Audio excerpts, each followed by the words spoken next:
Hi, and welcome to Creepy Crime Story, where the darkest truths aren't imagined. They're real. She wasn't the kind of teenager who vanished without notice. She didn't party. She didn't run away. She wasn't known for drama. And yet, on the evening of June 28th, 2025, 18-year-old Marissa DiNapoli stopped responding to her mother's texts and never returned home. In a quiet California town where missing persons are usually found within hours, this case would unfold into something far more calculated and far more permanent. Marissa's last confirmed communication was a text sent at 9:16 p.m. She told her mother she'd be spending the night at a friend's and would be back the next day. No name, no location. The message was clean, casual, not unusual, but it was the last one anyone would ever receive from her phone. On Sunday, June 29th, Marissa failed to show up. Her phone was off. No social media activity. No ATM usage. Her car remained parked in the same spot in front of a neighborhood home on Trail Drive. Locked, intact, with no visible signs of forced entry or struggle. On the surface, there were no obvious red flags until the hours stretched into the next day. That's when her mother made the report to Morgan Hill Police. At 12:44 p.m. on Monday, June 30th, 2025, a missing persons file was opened. Officers began with routine checks, phone pings, school records, hospital logs, arrest databases. Nothing. Not even a ghost signal.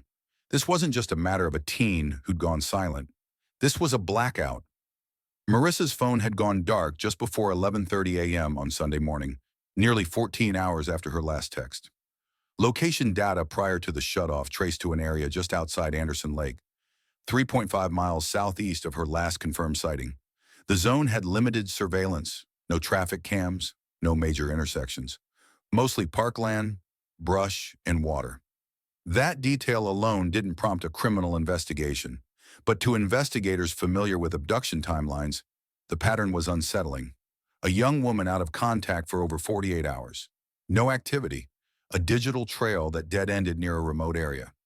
And a known boyfriend, Martin Mendoza, who, according to initial reports, was unreachable. Detectives noted that Marissa had recently exited a months-long relationship with Mendoza. Friends later confirmed that the breakup had not been clean. Mendoza, 21, had reportedly struggled with anger and jealousy. One friend mentioned that he had a tendency to show up uninvited, even after being blocked. The DiNapoli family provided access to Marissa's private messages and social media accounts. What they revealed was subtle but consistent, an increasing unease, a reluctance to speak openly about her ex, a repeated pattern of silence after being seen with him, a few messages to friends that simply read, "I'm fine, I don't want to talk about it." Detectives cross-referenced those messages with her movement logs from June 28th and June 29th. Surveillance from a nearby residence confirmed a key detail. Marissa had indeed arrived at the Trail Drive address late Saturday evening, just before 9:30 p.m., and entered the home. She was never seen leaving. The next piece came from a neighbor's outdoor security camera, angled toward the street. At 9:45 a.m. Sunday morning, 12 hours after Marissa arrived, a Toyota Camry, white late model, was captured pulling away from the curb. A partial license plate confirmed it was registered to Martin Mendoza. At the time, this was still a missing persons case. No body, no crime scene, no suspect. But experienced investigators know patterns matter. When they attempted to reach Mendoza on Sunday evening, his number rang once, then went straight to voicemail. On Monday, it was disconnected. Officers performed a welfare check at his known residence. No answer.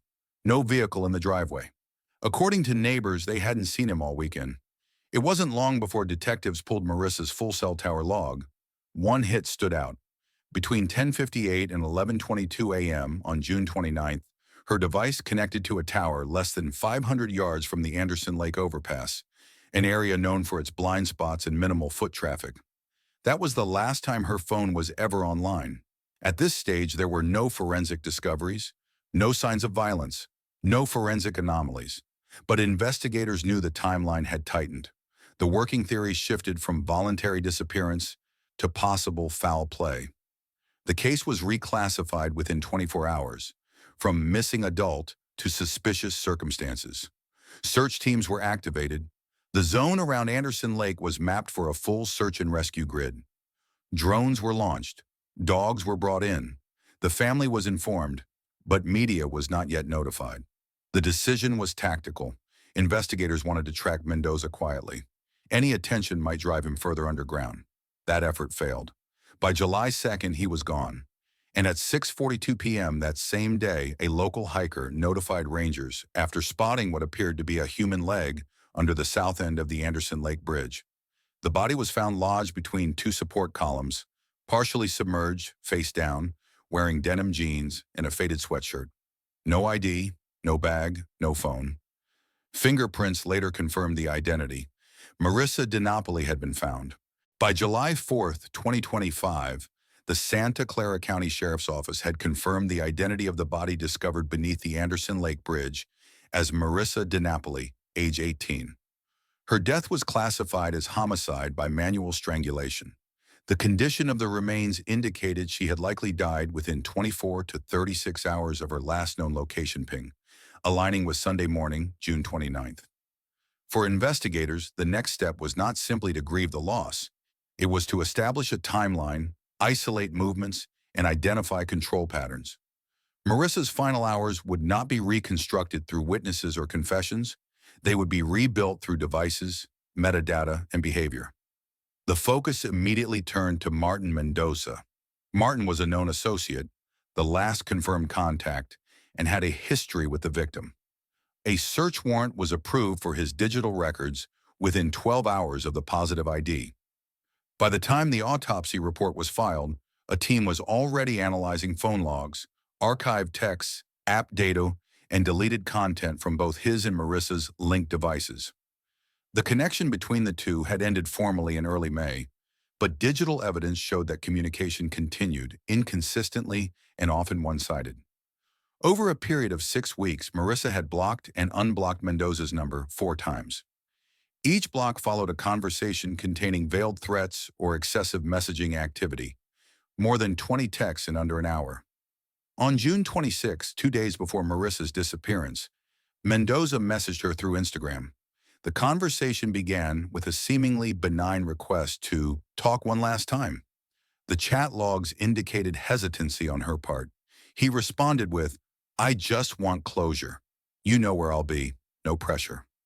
Data from her Apple Maps history confirmed that Marissa navigated to Trail Drive on June 28th, just past 9 p.m., within 1 hour of that message. She had not opened the navigation app again after arrival. Investigators found a forensic consistency in Martin's communication pattern: escalation, isolation, re-engagement. It mirrored cases of coercive control more than traditional domestic disputes. There were no violent police reports, but the behavioral profile was clear: emotional dependency masked as reconciliation. What concerned investigators was the lack of device activity from Mendoza himself. His phone, registered under a prepaid T-Mobile account, stopped transmitting data at 11:37 a.m. on June 29th, the same period in which Marissa's phone disconnected. Investigators interpreted this as intentional. Either the phone was powered down or dismantled. Metadata analysis later confirmed that both devices had been in proximity, within 50 meters, when last seen online. The decision to power down both phones simultaneously raised flags. Accidental deaths don't require digital erasure. Coordinated silence suggests either panic or planning. While forensic teams began combing through cell tower triangulation and route mapping, behavioral analysts were called in to construct a preliminary profile. Mendoza had no prior felonies. He had never been arrested. But he did have an expunged juvenile record in Salinas for assault in 2018, sealed under California law, but still accessible to law enforcement under homicide investigation exceptions. Friends of Marissa provided further insight. According to 2 of them, she had grown increasingly anxious in the final 2 weeks. One friend recalled her saying, "He shows up where I work. I don't tell people because I don't want him getting in trouble. But it's weird." Another noted that she never posted public photos after June 20th. She didn't want him knowing where she was. The pattern aligned with escalating surveillance behavior, a classic prelude to emotional leverage and eventual violence. Forensic experts flagged these indicators early, including shifts in Marissa's digital footprint. Fewer GPS check-ins, use of messaging platforms with disappearing texts, and screenshots of blocked number alerts. On July 3rd, detectives interviewed Mendoza's former coworker from a local auto shop in Gilroy. The coworker recalled a conversation from June 24th where Mendoza allegedly said, "If I wanted to find her, I would. That's not the hard part." This wasn't bravado, it was fixation. But the most revealing digital discovery wasn't in text or GPS, it was in silence. A review of his Google activity showed that on June 27th, Mendoza had cleared his entire search history. For a user with a consistent pattern of activity, including automotive forums and YouTube videos, a full wipe was significant. The action occurred at 10:08 p.m., less than 24 hours before he was seen on camera with Marissa. This, combined with the power-off sequence of both phones, formed the basis of the search for probable cause. Investigators prepared a warrant for Mendoza's financials, vehicle data, and home surveillance, if any existed. By then, he was already gone. By the morning of July 5, 2025, the case had shifted from a suspicious disappearance to a fully active homicide investigation. With Marissa DiNapoli's body recovered and confirmed, the Santa Clara County Sheriff's Office transitioned to route reconstruction, an evidence-driven phase that would rely not on interviews or emotion, but on physical movement, data points, and timing. The target was clear. Locate the path taken by the white Toyota Camry, seen on residential surveillance leaving Trail Drive at 9:45 a.m. on June 29th. The Department of Motor Vehicles had already verified that the vehicle, a 2016 Camry SE, was registered to Martin Mendoza. Officers were working with Caltrans, the California Highway Patrol, and private security networks to trace its travel using ALPR, automatic license plate recognition, across major arteries in and around Morgan Hill. The first hit came from a fixed ALPR camera near Butterfield Boulevard and East Dunn Avenue at 9:52 a.m., roughly 7 minutes after the vehicle left the Trail Drive location. The car was heading southeast toward the outskirts of Morgan Hill. From there, a second license plate hit was logged at 10:11 a.m. on Cochran Road, within 2 miles of Anderson Lake County Park. The direction was inconsistent. Rather than continuing south out of the city, the vehicle had looped back north briefly before pivoting east toward the lake. This route contradicted common traffic logic. There was no efficient reason for a 20-minute loop through residential streets unless the driver had been avoiding main intersections or looking for a specific location. Anderson Lake has limited camera coverage. The only entry point with visual surveillance is the Southern Service Road, where a ranger station camera had captured a white sedan entering at 10:23 a.m. The timestamp aligned with the Camry's expected movement. However, the resolution was low. The plate could not be confirmed. The driver's face was not visible. A fuel station receipt provided a concrete anchor. At 11:46 a.m. on the same day, a $42.16 charge was processed at a 76 gas station in San Martin, just off Monterey Road. The card used was registered to Martin Mendoza. Security footage showed a male matching his description, paying inside the kiosk, wearing a hoodie and dark jeans. Notably, the same hoodie had appeared in a still image captured days earlier from Marissa's Instagram story. Forensics requested all footage from the San Martin station and surrounding traffic feeds. Investigators wanted a time gap reconstruction. Where had the Camry been between 10:23 and 11:46? No ALPR hits were registered between the lake entrance and the gas station. The route was not heavily monitored. However, environmental DNA sampling from brush and gravel near the base of Anderson Lake's support bridge had revealed tire track impressions consistent with Camry wheelbase spacing. The prints were documented using gel lift and high-resolution imaging. Tread comparison is not absolute, but investigators noted the directional pattern suggested a stop-and-turn maneuver. The turn radius and alignment indicated a reverse back-out motion, common when vehicles retreat from a dead-end or concealed area. The implication: the car had approached the southern underside of the bridge, paused, and exited.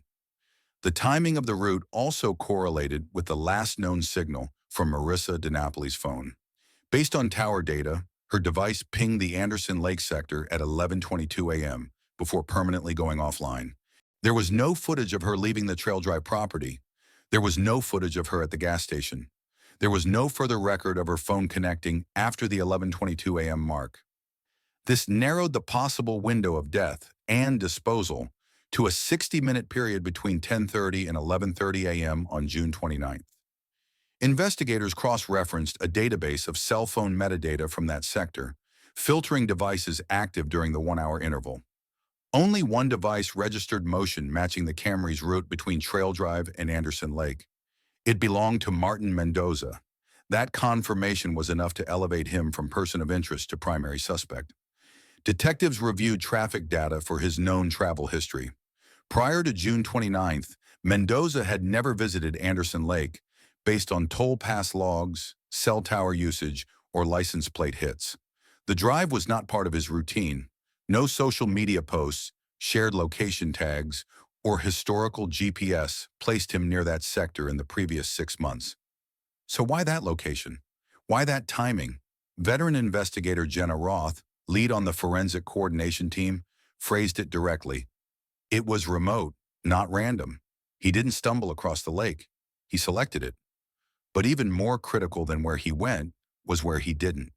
Between June 29th and July 3rd, Mendoza's vehicle was never picked up again by any plate readers. His registered phone remained off. He made no financial transactions beyond the gas station. His known addresses, home, family, and work showed no signs of entry. It was as if he had vanished into the route itself. A BOLO, be on the lookout, had already been issued on July 2nd.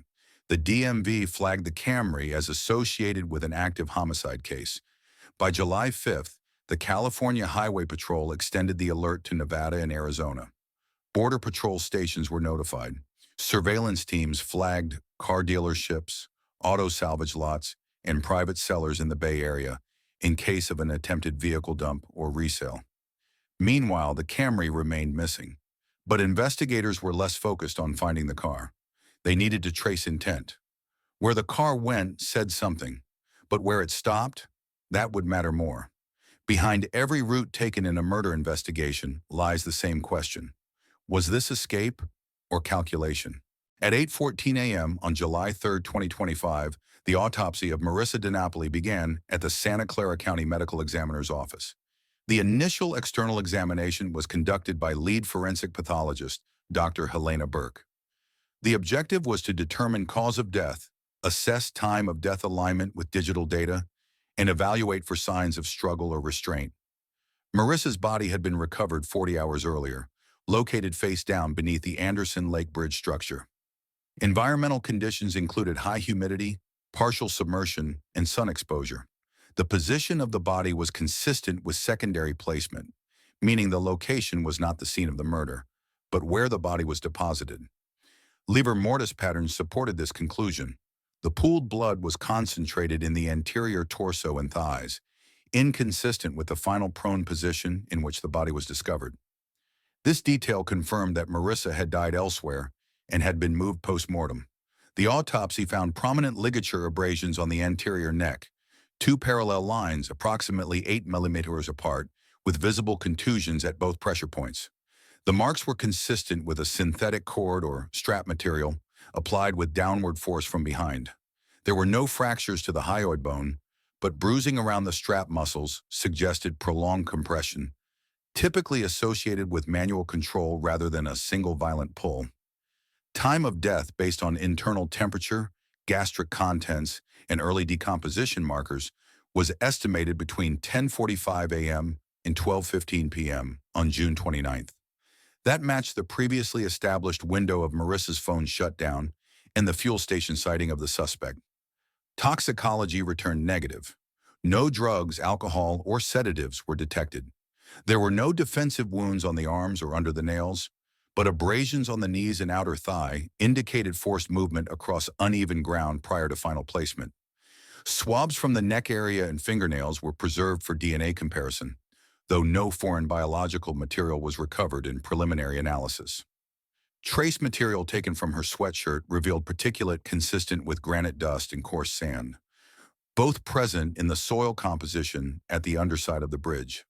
Additional fiber fragments were lifted from the waistband of her jeans, gray nylon strands, twisted and compacted. These fibers did not match any known material on her clothing, suggesting they came from an external restraint, possibly a zip tie, strap, or seatbelt. The lack of bruising around the wrists or ankles indicated she had not been bound in the conventional sense. Forensic investigators proposed the possibility of restraint through positional force rather than ligature. What stood out most to the forensic team, however, wasn't what they found. It was the methodical absence of transfer evidence. No tire marks in the gravel were found at the exact drop point. No shell casings, no visible shoe prints, no blood spatter. Whoever placed the body had done so with an awareness of trace minimization. The act wasn't rushed. It was measured. Detectives reviewed the medical report line by line, comparing injuries with known timelines and topographical layout.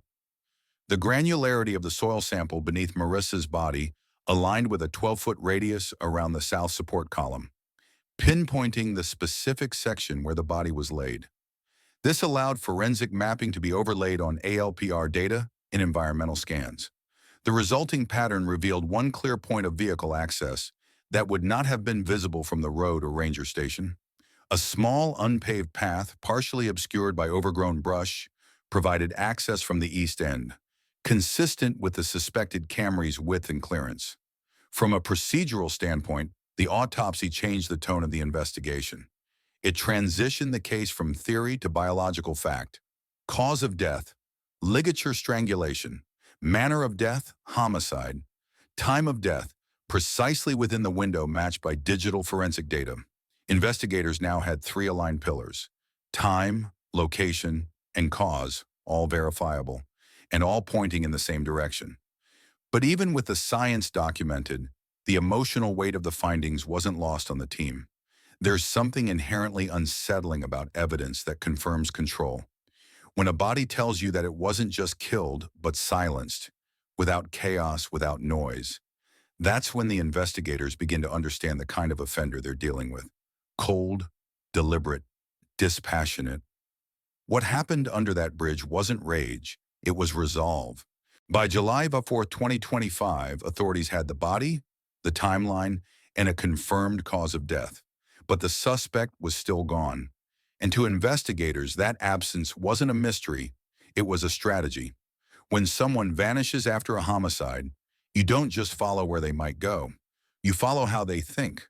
That means digging into their digital choices, not just movement, but behavior, purchases, browser history, deleted files, and any sign of preparation. Detectives secured a second-tier digital warrant on Martin Mendoza within 24 hours of the autopsy findings.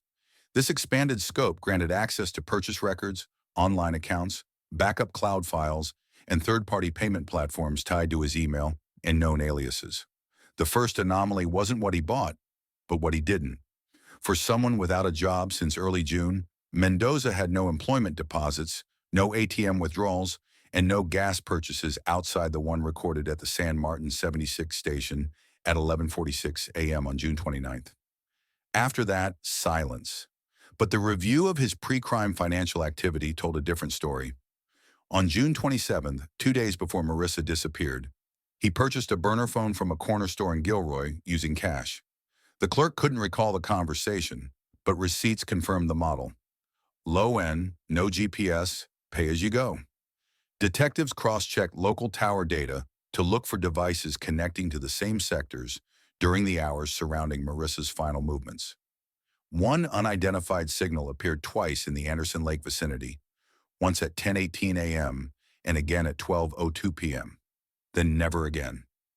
That phone had been used for only 3 texts and 1 short call, all to unknown numbers, all within 24 hours of Marissa's disappearance. The phone was never turned back on. What made the pattern sharper was this. Mendoza had a Gmail account linked to a 2016 Samsung device. That device had its location history wiped at 10:07 p.m. on June 27th, 24 hours after he purchased the burner phone. This was premeditation in the most clinical form: removal of traceable accounts, replacement with unregistered hardware, elimination of search history. He didn't want to be found, but more importantly, he didn't want his steps to exist at all. Investigators also pulled metadata from an old Google Drive backup. Among routine photos and work documents, They found one file of note, a single unsent email draft addressed to an unidentified contact. It read, "You'll understand someday why I had to do it this way." Dated June 28th at 1:13 a.m., it was never sent. The file was deleted but recovered from cache. Legally, the statement was not a confession, but strategically it gave insight. Mendoza wasn't reacting. He was anticipating. With the burner phone possibly discarded and no sign of his Camry on ALPR since June 29th, authorities widened the search to bus stations and used car lots. Detectives contacted a salvage yard in Madera, 2 hours southeast, after a report of a white Camry matching the description dropped off anonymously on July 1st. By the time officers arrived, the vehicle had already been scrapped. It was a dead end, literally. But a partial VIN plate was found in the debris bin, partially stripped and matched Mendoza's vehicle. Forensic techs recovered trace amounts of dust and fiber consistent with Marissa's clothing from the rear seat carpeting. He hadn't just disappeared. He had erased the getaway vehicle. The psychological profile was shifting. Mendoza wasn't running out of panic. He was running from resolution. His moves weren't improvised. They were spaced, careful, intentional. And in cases like this, the concern isn't just what the suspect has done, but what he's preparing for next. No one saw him leave California. No one saw him enter Arizona or Nevada. But his absence had shape, and that shape told investigators more than he ever intended to share. Some crimes shout, this one whispered, and those are harder to hear, but even harder to ignore. By the morning of July 4, 2025, law enforcement in Santa Clara County no longer treated the case as localized. With a confirmed homicide, a digitally vanished suspect, and a destroyed vehicle, the scope had officially expanded. This wasn't just about recovery, it was now a pursuit. The Santa Clara County Sheriff's Office initiated a formal coordination request with the California Department of Justice and the U.S. Marshal Service under fugitive apprehension protocols. Martin Mendoza had not been seen since June 29th. His known vehicle had been stripped and crushed. His digital trail had ended with the burner phone, and all known relatives had either declined to cooperate or claimed no contact. The first priority was multi-jurisdictional awareness. Mendoza's photo, identifying information, and a detailed forensic profile were distributed to law enforcement agencies across California, Nevada, Arizona, and Oregon. The California Highway Patrol updated its plate recognition network and flagged any similar vehicles with intentionally obscured VIN data or post-salvage registration. The FBI's Violent Criminal Apprehension Program, VICAP, opened a reference case under interstate flight after homicide. What drove urgency wasn't just the disappearance, it was how clean the exit was. Statistically, most first-time offenders leave mistakes. They use traceable credit cards. They contact someone. They attempt to explain. Mendoza had done none of that. His silence was complete, and that level of operational control indicated either an assist or a level of planning uncommon in cases of domestic homicide. Santa Clara County investigators launched a parallel angle: public engagement. On the evening of July 4th, the sheriff's office issued a public bulletin. The language was precise. Mendoza was a person of interest in a death investigation, and anyone with information on his whereabouts was urged to contact authorities directly. The post went live across multiple regional platforms: law enforcement sites, university campuses, Greyhound terminals, Amtrak coordination points, and commercial truck stops. To encourage leads, a $25,000 reward was announced. The funding came through a combination of state violent crime assistance allocations and contributions from a local victims' rights nonprofit. The announcement was not symbolic, it was tactical. Reward-based campaigns, when properly deployed, create time pressure, force movement, and often flush fugitives out of low-contact hiding zones. Tips came quickly, but none stuck. A possible sighting in Reno turned out to be a misidentified traveler. A clerk in Bakersfield reported a man using cash to buy burner phone cards, but surveillance footage ruled it out. A gas station in Reading flagged a man matching the height and profile, but the lead collapsed after reviewing timestamp data and confirmed location records. Each false tip cost time, but they also validated a key point. Mendoza was making himself forgettable. While the public campaign ran, detectives focused on the forensic gaps. If they couldn't find him, they could at least find what he left behind. One area of interest was the 2016 Camry's post-crush residue. Trace evidence pulled from the rear passenger seat revealed two fibers that didn't match Marissa's clothing. One was a nylon poly blend often used in cargo restraints. The other was a synthetic thread used in utility blankets. This indicated preparation for containment. He hadn't just transported her body, he had taken measures to contain trace evidence en route. It was small, but important. Not for prosecution yet, but for profiling. The FBI's Behavioral Science Unit was consulted for additional analysis. While Mendoza had no formal record of violent behavior, the forensic sequencing pointed to a different classification: targeted domestic control escalating into calculated exit. In these cases, the suspect is less likely to self-report or confess. They don't seek redemption, they seek erasure. Back in Morgan Hill, the DiNapoli family remained publicly silent. But on July 4th, they approved the release of a memorial photo, Marissa's senior portrait from high school, accompanied by a short caption. "Let her be more than a case number. Let her be remembered." It was a reminder that investigations aren't just procedural, they're personal. Every hour that passed without resolution wasn't just a gap in the timeline. It was a delay in justice. And the longer Mendoza remained out of sight, the more likely he was to slip into the undercurrent of thousands of unsolved warrants across state lines. So the strategy changed. By July 5th, a federal unlawful flight to avoid prosecution, UFAP warrant, was in the final review stage. Once signed, it would authorize full cross-state pursuit, elevation to federal fugitive status, and increased pressure on anyone aiding or sheltering him. They didn't have his location yet, but they were done waiting for him to move. In the days following the July 4th public bulletin and reward announcement, Morgan Hill began to change. The crime had always been real, but now it was visible. Flyers appeared in post offices, rest stops, and community boards with Martin Mendoza's face in grayscale. Some were torn down, most stayed up. This wasn't just a search anymore, it was a message. Someone who could be anywhere had already proven what they were capable of. The public reaction split along familiar lines: fear, outrage, silence. But one pattern stood out. As media coverage grew, more than a dozen women contacted Santa Clara investigators, not to report sightings, but to report patterns. They described men, former partners, who tracked their movements, erased their messages, controlled who they spoke to. Some said they'd been followed to work. Others admitted they had minimized it, called it jealousy or passion. None of them had come forward before. Marissa's case had given the danger a name. This effect wasn't unintended. Investigators had released select forensic details to the public, particularly Mendoza's prep: wiping data, scrapping a vehicle, cutting off communications. Not as a narrative flourish, but as a warning. Abusers rarely become violent without escalation. And escalation rarely looks like chaos. It looks like silence. While public response unfolded, forensic teams re-examined two secondary evidence clusters from the Camry salvage site. A sweep of the trunk carpeting revealed one small, but significant, contaminant: a transfer layer of airborne pollen, specific to waterside vegetation in the Anderson Lake Basin.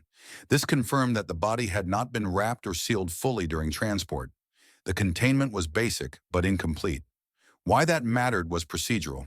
It suggested a shorter exposure window than initially assumed, meaning Mendoza had limited time to move the body, destroy evidence, and exit the area. The theory that he had outside help resurfaced. No fingerprints or shoe prints matching another party had been found, but the precision of his timeline was tight enough that either he worked fast or someone else waited while he did. One witness, previously interviewed and cleared, contacted authorities again. She lived near Trail Drive. On the morning of June 29th, at approximately 10:10 a.m., she recalled seeing a white sedan idling down the block, not moving, just sitting. She thought it odd because it wasn't in a driveway, and no one exited or approached it. At the time, it hadn't seemed relevant. When pressed, she described the car as maybe a Camry or a Hyundai. No plate remembered, no driver face seen. The timeline placed that sighting minutes before the Camry was captured on ALPR, heading toward Anderson Lake. Investigators logged the statement but kept it classified. There wasn't enough for a public update, but there was enough to reconsider the radius of movement. A second vehicle may have been used, or Mendoza had staged the scene. The FBI began monitoring gray market vehicle forums and Craigslist listings for posts offering cash trades or quick disposal offers matching the Camry's general specs. Several were flagged, but nothing linked directly to Mendoza. The trail was thin, but with fugitives, thin trails are expected. What investigators hadn't expected was the wider community effect. Local shelters reported a 22% spike in inquiries about protective orders in the week following Marissa's memorial post. School counselors in Gilroy and Morgan Hill requested updated domestic violence training for their staff. A parents group began pushing for a statewide high school program addressing coercive control before it turned physical. None of it solved the case, but all of it mattered. Because in cases like this, where the offender is silent and the evidence is tactical, the work doesn't just belong to law enforcement. It belongs to the systems that failed to stop him and the people now trying not to let it happen again. The final months of the investigation did not conclude with a conviction or a courtroom victory. Instead, they spiraled into a manhunt, one complicated by international boundaries, time, and a suspect who had studied how to disappear. Martin Mendoza was not arrested. As of July 4, 2025, the man named in a nationwide felony arrest warrant for unlawful flight to avoid prosecution remains a fugitive.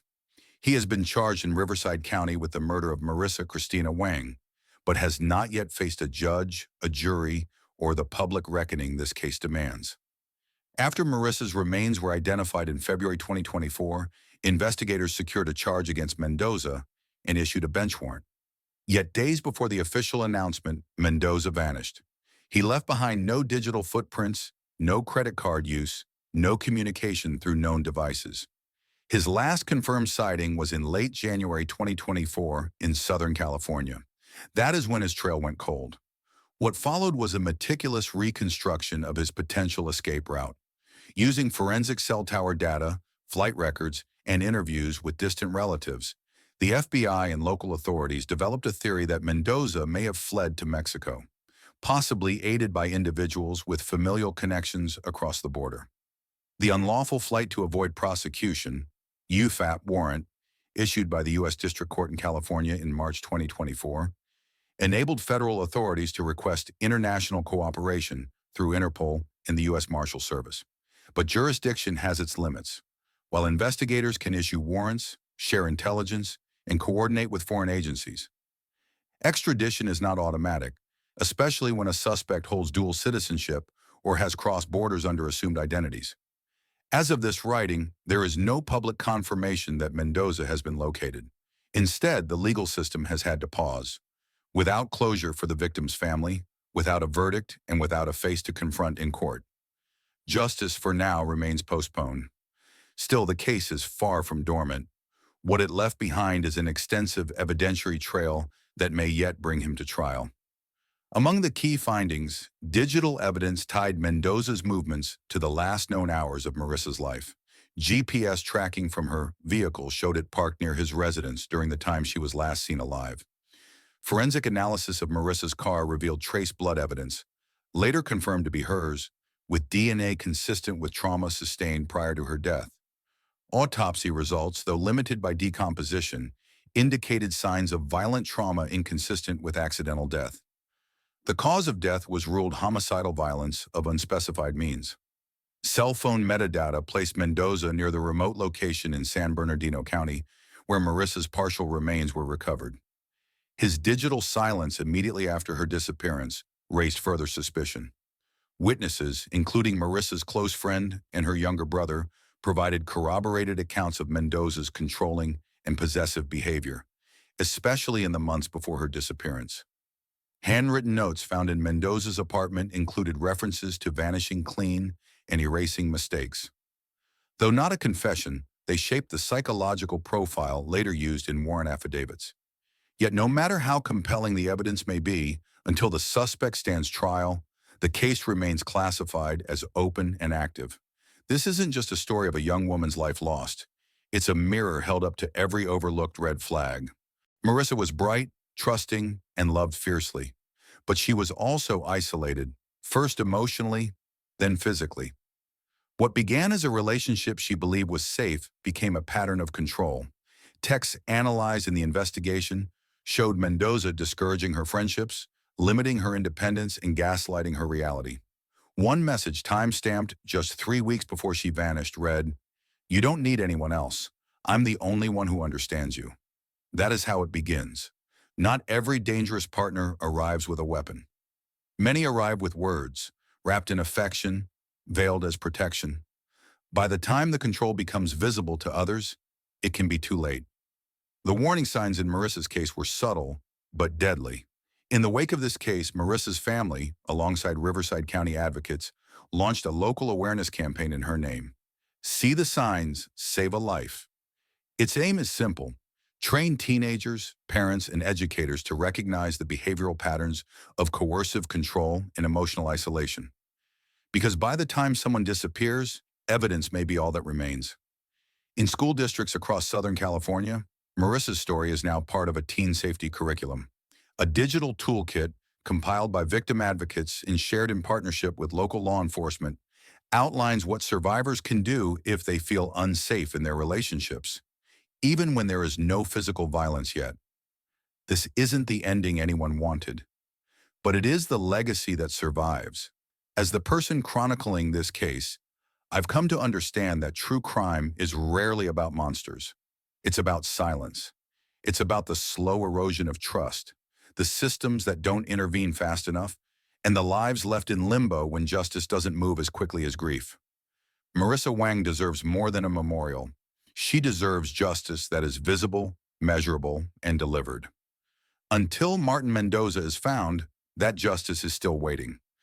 I've learned that silence can be just as dangerous as violence. Watching this case unfold, I was reminded that ignoring red flags, no matter how subtle, can have irreversible consequences. If this story has taught me anything, it's that protecting someone starts with believing them, seeing them, and speaking up. What are your thoughts? Do you think we're doing enough to educate people about coercive control? Let me know in the comments, and tell me where you're watching from. If this story moved you, please hit that subscribe button so you don't miss the next case. And if it didn't, I'd still love to hear your thoughts. What didn't connect, and what stories matter more to you?